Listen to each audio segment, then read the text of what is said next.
Well, good morning, guys, to your second snow day. Today's assignment I've actually recorded with my PowerPoint, so you'll actually have audio with it as well. Your job, obviously, today is going to be to listen to and watch this particular PowerPoint, take notes, and answer the questions that are at the end. Today we're actually starting section 2, Religion, Philosophy, and the Arts. You should have finished all the assessment questions for section 1 and turned those into me. Those will be gone over on Monday as a class so that we can get really going with Grace and get into the gods and goddesses projects later in the week. All right, but for today, the first thing we're going to talk about is the Golden Age of Athens. A golden age is a particular time period within a civilization where everything flourishes. Culture, religion, economy, all of that.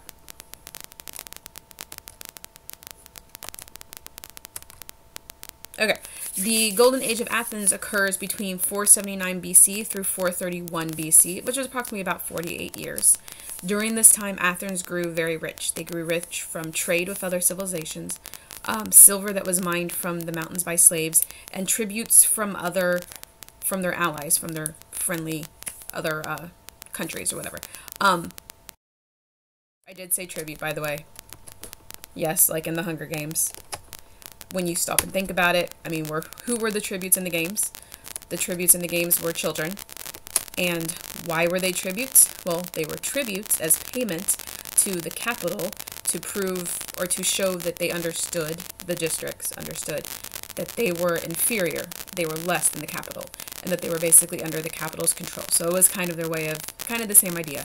Other countries would pay Athens in money for their support and to show that they were almost like bowing down to them and their superiority. And in the Hunger Games, the districts put children in as tributes for games, for entertainment, to show that they also were kind of bowing down to the main city of Panem, or to the capital. The whole purpose of the Hunger Games entertainment. So moving on, a great achievement in arts. So during the Golden Age, they had great achievements in arts, philosophy, and literature. It was also a time when democracy reached its high point. This was after the aristocracy, and it was after the city-states. This was when democracy really kind of ruled in Greece and really made an impact. And there we have a vase, and we have some philosophers that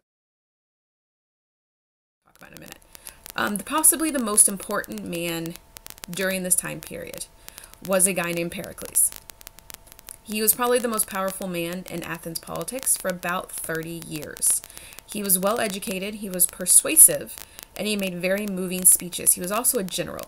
He would stand out in the city, the main city of Athens, and give these big, elaborate, persuasive speeches to people about how Athens should be governed and how it should control the world and all this stuff. He focused literally on the best interest of Athens. So whatever was best for the city is what he would actually kind of talk about in his speeches. He came from an aristocratic family, so he came from a family that already believed, that was a part of, aristocracy, so they would be in charge. But he actually supported democracy and having the people control and rule, and he eventually became a democratic leader at around 460 BC. So now, Pericles had two big contributions to Athens. The first one being, there it is right there. He had cities pay a salary to the official. So he had Athens actually pay salary, so a set amount of money, to all of their government officials. This meant that poor citizens who normally couldn't have a position in office could actually hold an office or hold a position. The second thing he did was he built the Parthenon. The Parthenon is a temple that was built to honor Athena, the patron goddess of Athens, obviously. It was built somewhere between 447 and 432 BC, and was actually built as part of a reconstruction of Athens's Acropolis. The Acropolis being the tall buildings that would kind of protect the top of the city. That had been destroyed about 30 years ago, or before this, by Persian invaders. So it was already under construction. He just built the Parthenon to go on top of it. Now, this is actually going to be a quote of his. It's, "Our Constitution does not copy the laws of neighboring states." By that he means Athens' Constitution does not copy the laws of neighboring states. Specifically, he's referring in this instance to Sparta. "We are rather a pattern to others than imitators ourselves." Its administration favors the many instead of the few. This is why it's called a democracy. If we look to the laws, they afford equal justice to all. Poverty does not bar the way if a man is able to serve the state. In short, I say that a city, we are the school of Greece. And this was spoken by Pericles during the first year of a war with Sparta. This is important because this particular conflict between Athens and Sparta is what will eventually end Athens' golden age. Okay, so I'm going to move on to the next part, which is actually going to be on the search for knowledge. So Greek science, philosophy, and philosophy.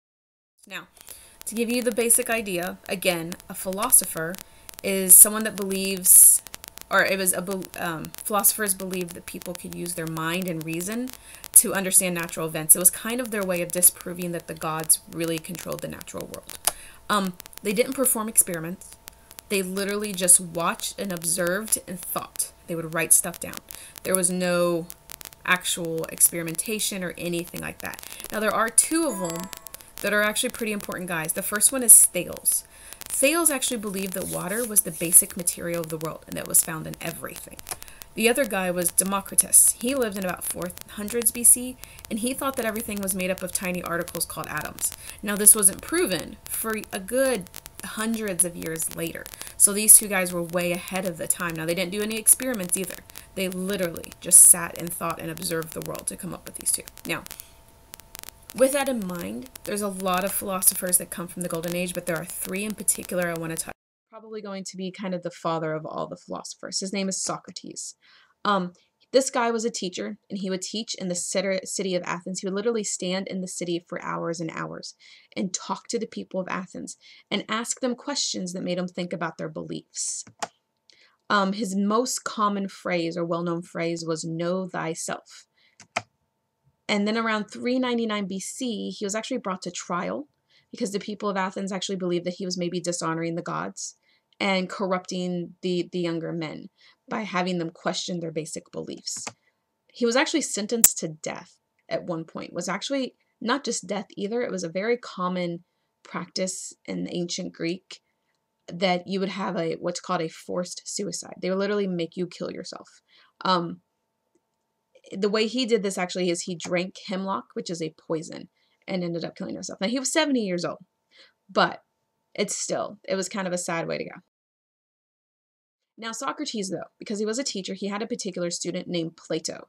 Now, Plato, a student of Socrates, is probably the reason we know as much about him as we do.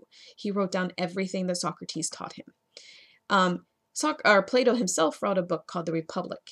In this book, he said that society should be made up of three separate groups: workers, soldiers, and philosopher rulers. He believed that with these three groups doing what they're supposed to do and kind of doing their jobs, that society would work without flaw.